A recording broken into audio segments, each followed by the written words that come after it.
The Sinking of Moskva, Part 2. The sinking of the Russian Black Sea Fleet flagship on the 13th and 14th of April 2022 was the greatest loss for the Russian Navy since World War II. The father of one of the dead sailors has published an inside account of how it happened. This thread describes Dmitry Shkrebetz's account of how the crew tried to save Moskva after two Ukrainian Neptune missiles struck her starboard side at 14:20 on 13 April. The chaos and confusion aboard the ship after the missiles struck is captured in audio released by Ukraine in May 2022. A Moskva crewman can be heard radioing for help with emergency sirens blaring. "This is Moskva," he says, "two hull breaches below the waterline. It's laying on its side. Communication with bridge cut off. It's silent. It's going to the side. It's tilting. Tilt is 30 degrees, no propulsion to approach. Commencing crew rescue to the best of our abilities."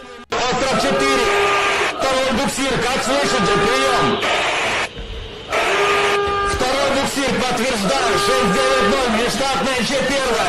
Подтверждаю, 690, внештатная Ч-1, как слышите? Москва-1, две пробоины, винт встал, зарылся, ляжет на бок. Повторяю, ляжет на бок. Тарелка повреждена, подтверждаю, пробоины ниже ватерлинии. Мостик отрезан, молчи. Крен 30 градусов, ляжет на бок. Провести буксировки, нет хода на сближение. Нет хода на сближение. Проводим посильное спасение экипажа.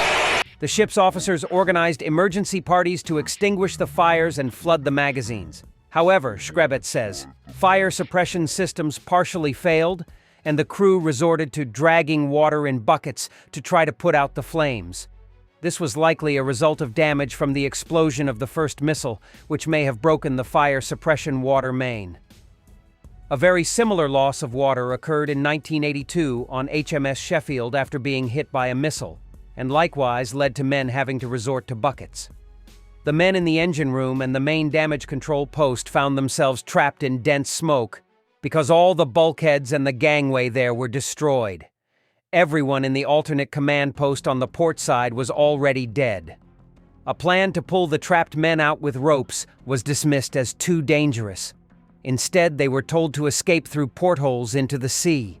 35 of them got out, but 5 died of hypothermia in the 9 degrees Celsius water before they could be rescued.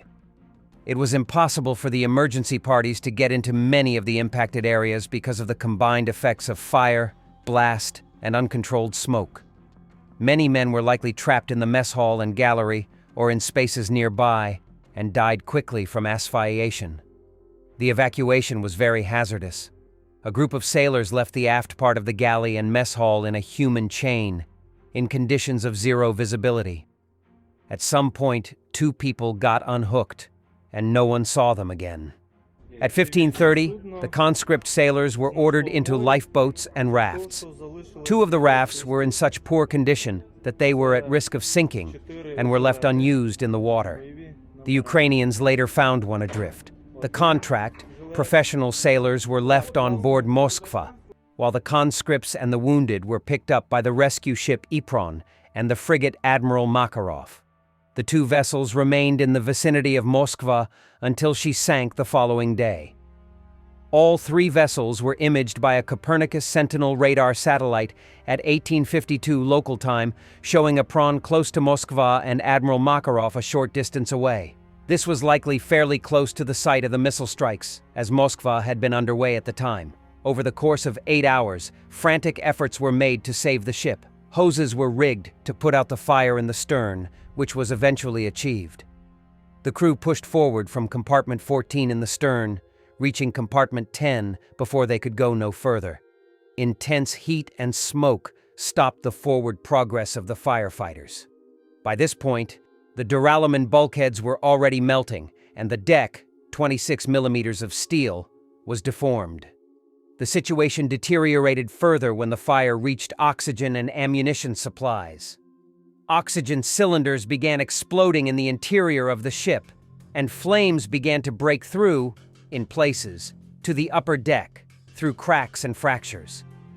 The fire spread to an upper deck room, Cellar number 1 prime holding 30mm ammunition for an AK-630 rotary cannon.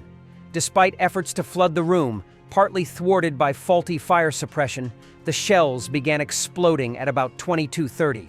There was also a growing threat to storage rooms containing depth charges, and flames were breaking through underneath the Vulcan P-1000 missile tubes. The firefighting and evacuation efforts were made more difficult by equipment shortages and failures. The IP-46 gas masks on Moskva used filter cartridges manufactured between 1966 to 1984, with a service life of 7 years. Many of them didn't work. One midshipman said that when he crawled out of the smoke, only his third RP cartridge went off. In the first 2 bags, they were faulty. But he is a midshipman, he is trained, so he did not lose his head. And the conscript sailors had never even held these gas masks in their hands, of which there was a limited number of them in good condition, given the decades of their storage. The ship's portable breathing apparatuses were also found to be faulty. Shkrebets writes that the crew began to open the boxes in which they were stored. The boxes were sealed by the quality control department of the manufacturer, and it was forbidden to open them unless there was an emergency. Even special commissions checked the integrity of the factory seals on them. It turned out that about 30% of them lacked masks. There were only 12 firefighting suits available on Moskva, split between the stern, the damage control center in the middle of the ship, and 4 in the forward emergency post. Only the forward 4 could be used due to the other areas being inaccessible or destroyed. By 1956, 256 people had been evacuated from Moskva, comprising the conscripts and the wounded. The numbers suggest that around 170 to 200 of the crew were casualties by this point. The stricken cruiser was taken under tow at 20:25 by the frigate Admiral Essen. Meanwhile, Shkrebets writes, the cruiser Moskva continued to list to the left side more and more. It was already difficult to maintain balance on the upper deck. The increasing list brought the holes made by the missiles closer and closer to sea level. A boat was sent to inspect the height of the missile holes above sea level. Initially, it was 3 to 3.5 meters, and by the evening of the 13th of April, only 30 to 50 centimeters. At 21:38, the senior flotilla officer ordered that everyone on the ship not involved in firefighting should be evacuated. This was completed by 21:56. Only about 80 crewmen were left aboard Moskva to fight the fire, which by now had consumed the entire engine space. Efforts to save Moskva were finally terminated at 22:45 when the commander of the Black Sea Fleet ordered the remaining crew to abandon ship. The fire was threatening to detonate the P-1000 missiles as well as stocks of torpedoes and depth charges. The bow of the ship was no longer safe due to the detonating 30mm ammunition, so the surviving personnel were grouped on the stern helipad under the cover of the helicopter hangar for organized preparations to abandon the ship. Admiral Essen dropped her tow at 2300 hours and retreated to a safe distance, along with Admiral Makarov and Ypron. By 23:38, the evacuation from Moskva had been completed, with the burning ship left to drift uncrewed overnight. To be continued, the last hours of Moskva. Thanks for watching, and don't forget to subscribe. Also, if you want to support Warthog Defense, please become our member and get early access to new videos, exclusive members-only videos, and become administrator in comment section. The membership link is in the description. Rescues every day. We had a guy last week, it's 6 rescues in 6 days. You know, he's doing the job every day.